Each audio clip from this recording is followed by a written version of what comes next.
Compaixão, continuando. Quanto mais compaixão tivermos pelos outros, mais nossa visão de mundo se expandirá. Toda criatura digna tem como característica comum a compaixão.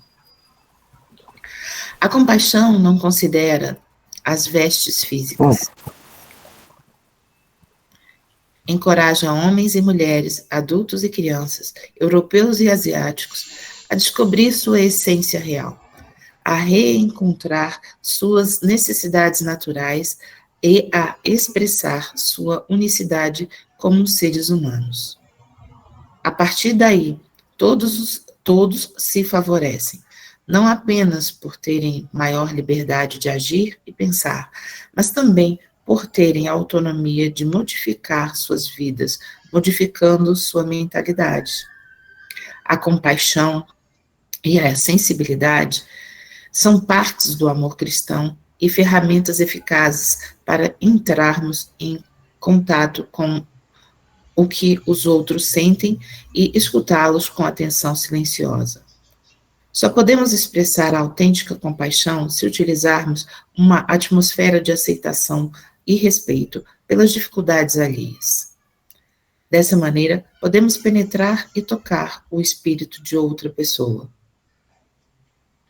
Quanto mais compaixão tivermos pelos outros, mais nossa visão de mundo se expandirá. Toda criatura digna tem como característica comum a compaixão. Que os antigos tenham visto, que os antigos tenham visto no Senhor do Universo um Deus terrível, ciumento e vingativo. Isso se concebe. Na sua ignorância, emprestaram à divindade as paixões dos homens. Mas não está aí o Deus dos cristãos que coloca o amor, a caridade, a misericórdia, o esquecimento das ofensas no lugar das primeiras virtudes. Poderia ele próprio faltar às qualidades das quais faz um dever?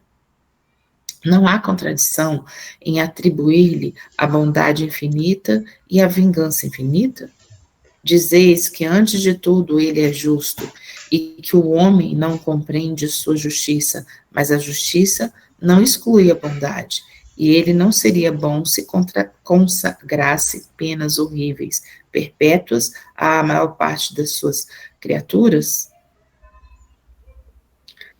Alguns dicionários oferecem a palavra pena e dó como vocábulos de significação semelhante ao termo compaixão. No entanto, há diferença considerável entre elas. A base do aspecto conceitual da pena e do dó tem profunda ligação com uma restrita forma de ver, ou seja, sentimento do indivíduo estaria confinado a uma linha horizontal, enquanto a compaixão estaria vinculada a uma linha vertical. Se nos expressamos utilizando essa alegoria de linhas geométricas, é para bem elucidar os limites em que todos nós estamos circunscritos em se tratando do campo de sentimento e da emoção. Ter dó aprende-se socialmente. Quando temos dó ou pena de alguém, é porque acreditamos que essa criatura é impotente e inferior e que, sem a nossa ajuda, não será capaz de resolver seu problema, sua problemática existencial. Em outras palavras, subtende-se, sinto-me mais poderoso, importante, eficiente e superior em relação a ela. Por outro lado, o sentimento de compaixão provém das profundezas da alma, envolve o sofredor em um clima de generosidade, utilizando como forma de ajuda a solidariedade. Na atitude compassiva, a criatura vê o necessitado de igual para igual, sem nenhuma distinção, e percebe que ele precisa de uma mão amiga naquele momento circunstancial e aflitivo de sua vida. Ter compaixão é lembrar que a dor do outro poderia ser sua. É reconhecer o sofrimento do próximo e ajudá-lo a superar um momento difícil. A compaixão está intimamente ligada à ação.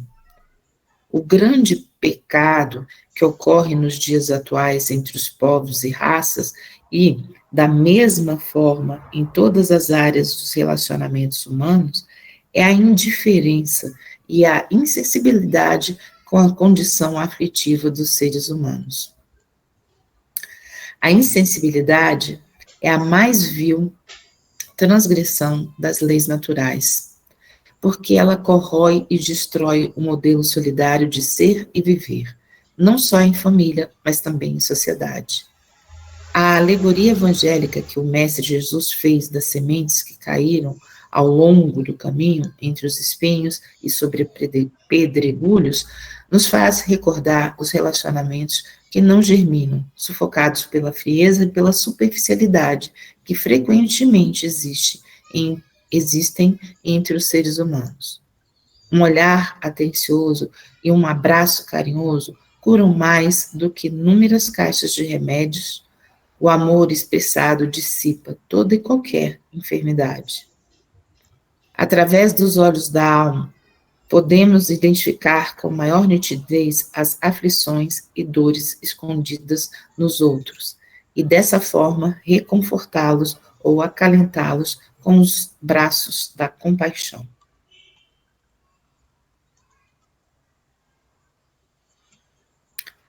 Segundo esse entendimento, a questão 1009, segundo esse entendimento, as penas impostas não seriam jamais pela eternidade?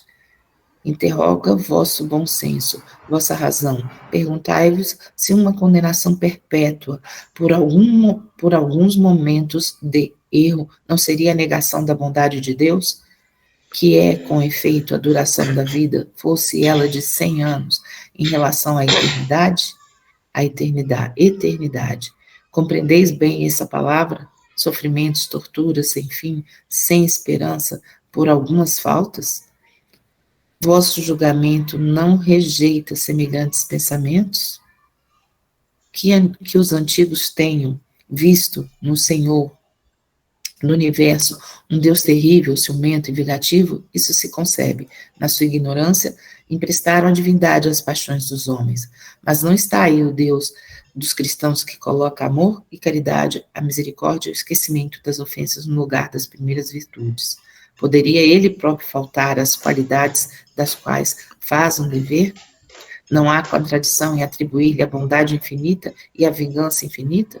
Dizeis que, antes de tudo, ele é justo, e que o homem não compreende sua justiça, mas a justiça não exclui a bondade, e ele não seria bom se consagrasse apenas horríveis perpétuos à maior parte das suas criaturas. Poderá fazer a seus filhos uma obrigação da justiça se não lhes tivesse dado os meios de compreendê-la? Aliás, não é o sublime da justiça, unida à bondade, fazer despender a duração das penas dos esforços do culpado para se melhorar? Aí está a verdade desta palavra, a cada um segundo suas obras. Santo Agostinho.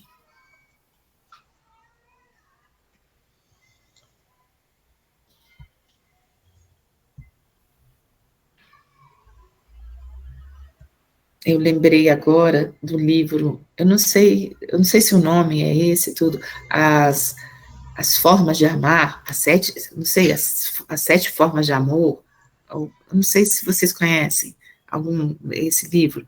Aí ele fala é mais de psicólogo, parece, que as pessoas amam, mas elas têm diferentes formas de demonstrar o amor. E que, às vezes, o conflito está justamente nisso, porque um demonstra o amor de uma maneira e o outro demonstra o amor de outra maneira. E aí, um acha que não é amado, mas na verdade mas ele tem que ver que... Então, o exemplo, eu lembrando disso, por exemplo, tem pessoas que amam fazendo coisas para alguém, sempre fazendo coisas. Tem outras pessoas que amam ouvindo, não é nem fazendo, né? Às vezes aquele que faz, que vai e tal, não ouve tanto, mas tem um outro que ouve. tem o outro que é dando presentes. A maneira como ele demonstra o amor dele é dando presentes. E aí vai falando de cada forma de mostrar o amor. Então, às vezes, a pessoa está tentando, ela ama, mas ela demonstra o amor dela de uma determinada maneira. E o outro não percebe ser amado, não consegue fazer essa leitura, porque ele tem uma outra maneira de ver o amor, né? E eu me lembrei disso agora, assim, dessa coisa do amor, né? Não sei por que me veio isso, de que a gente ama, mas, assim, às vezes a maneira de amar, né, de um é diferente do outro. Um, às vezes, está ali atento, né, para te ajudar, ele percebe o que você está falando, ouve. O outro não percebe tanto, mas vai um dia e faz uma outra coisa. E a gente está conectado a isso, né, de olhar o outro, né, de perceber o outro, de se colocar no outro e ver. Eu achei isso e é aquilo quando fala aí de que a gente pensar que a gente também pode estar passando por aquela situação daquela pessoa em algum momento e que isso pode fazer uma diferença muito grande, né? E aí a gente se coloca como companheiro do outro, né? Como aquela pessoa que está ali do lado.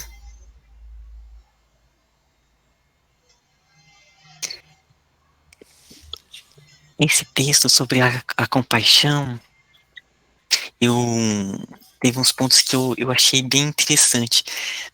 Primeiro que ele ligou a compaixão e também trabalhou vários aspectos da justiça de Deus, que embora a gente não tenha noção plena, né, a gente não tem noção de todas as experiências, por quais motivos estamos passando, as situações que nos acontecem na nossa vida, há há um motivo muito além do que a gente possa imaginar.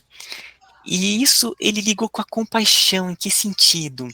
Pelo sentido de que quando tem uma outra pessoa passando por alguma situação, a ideia, né, que ele fez a ligação com a pessoa ela sentir pena ou dó, não é vibrar na mesma dor que a pessoa está, né?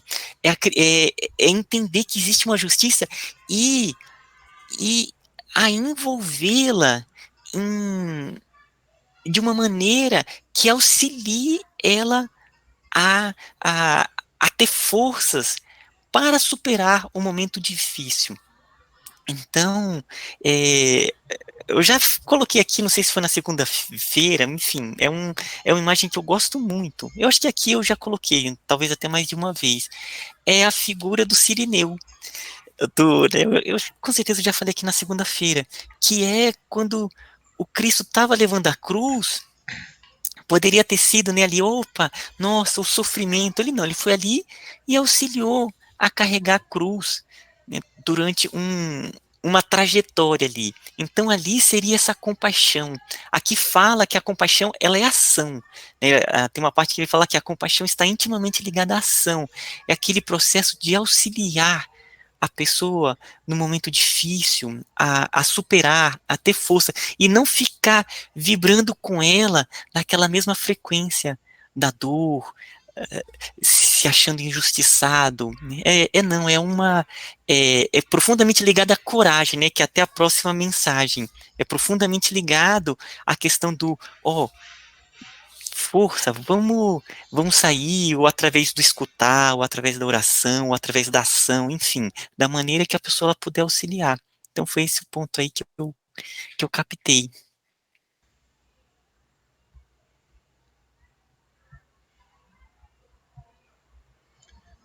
Tem vários aspectos que são muito interessantes na compaixão. Que ele continua, né, desmistificando, né, uma ideia sobre compaixão que é muito difundida, né, entre a maioria das pessoas que a gente conhece e em algum momento fez parte da nossa pequena compreensão do que seria compaixão. E ele fala muito da justiça, como o Ismael falou, né?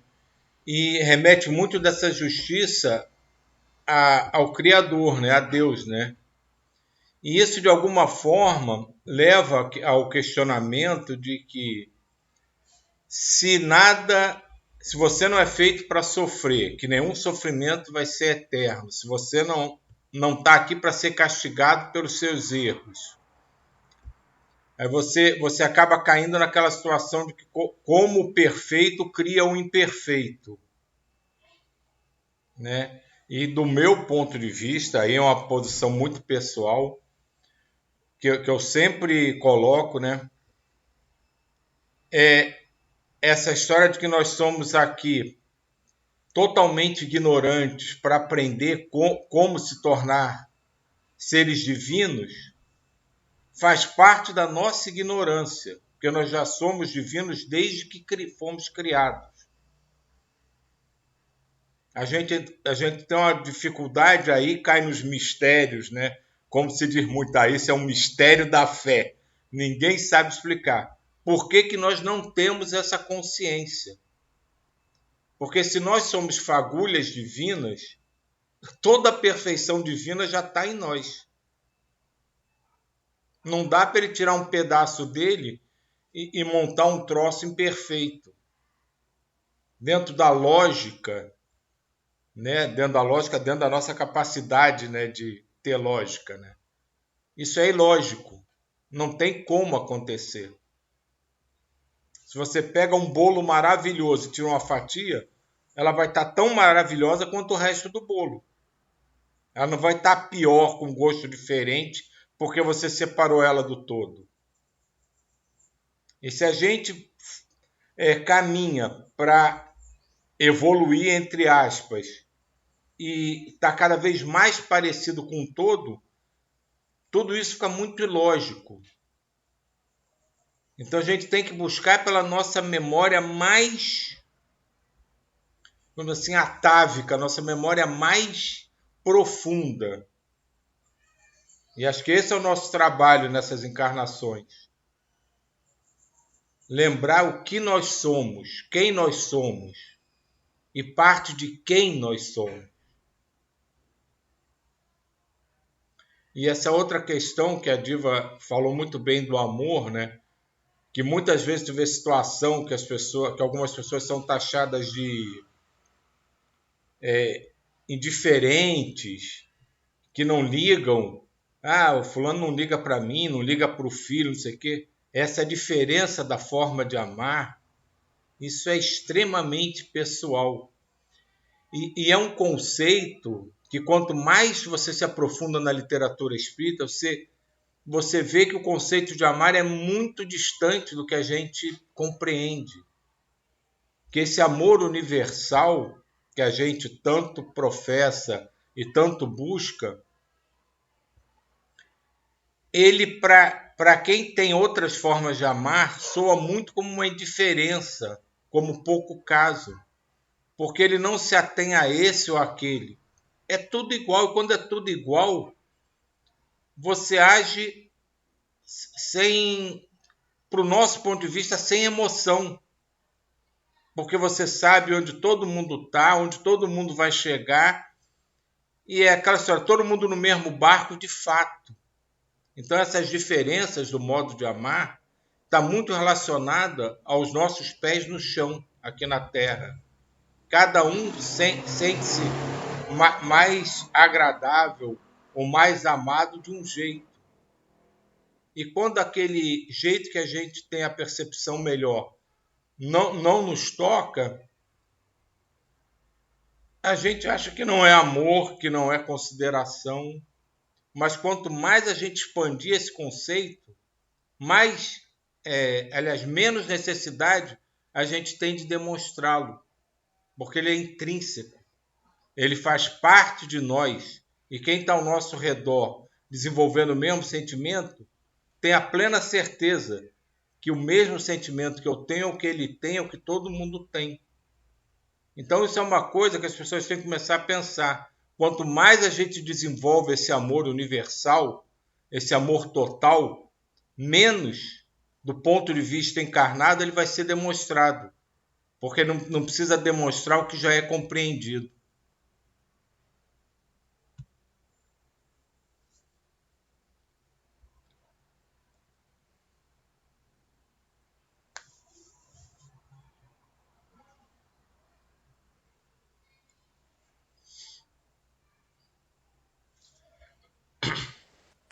Às vezes a gente tem mais dificuldade com as pessoas que são mais próximas, né?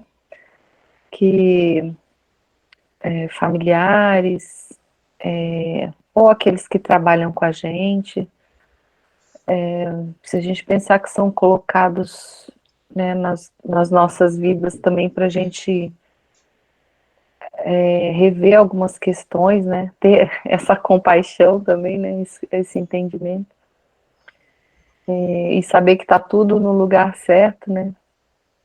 E sempre olhar para a gente, não olhar para o outro, né? Para os diálogos internos que a gente faz, e acreditar que essas são as verdadeiras oportunidades de trabalho, né? Porque quando a gente olha para o outro distante, que está com dificuldade, eu posso fazer uma ação, né? Concreta, com o coração leve que eu estou fazendo, mas às vezes para aqueles que estão próximos, a gente fica no julgamento, né? Então, essa parte da justiça, né, de Santo Agostinho, eu me lembrei daquela passagem, né, que eles falam que o juiz estava no julgamento, né, o juiz ouviu uma das partes e aí falou, você está certo. Aí ouviu a outra parte e falou, você também está certo. E aí veio ali auxiliar e falou, não, mas o senhor é o juiz, só tem que dar o veredito. Aí ele fala, você também está certo. E então, de ter essa compreensão, né, que cada um está dentro do seu ponto de vista, da sua certeza, da sua ação, né, essa seria a verdadeira justiça, né, de ver que está tudo no seu lugar. E o trabalho principal é o nosso, né, de olhar para o outro e conseguir ter essa compaixão ao invés de medo, de outros sentimentos aí que a gente levanta às vezes, né.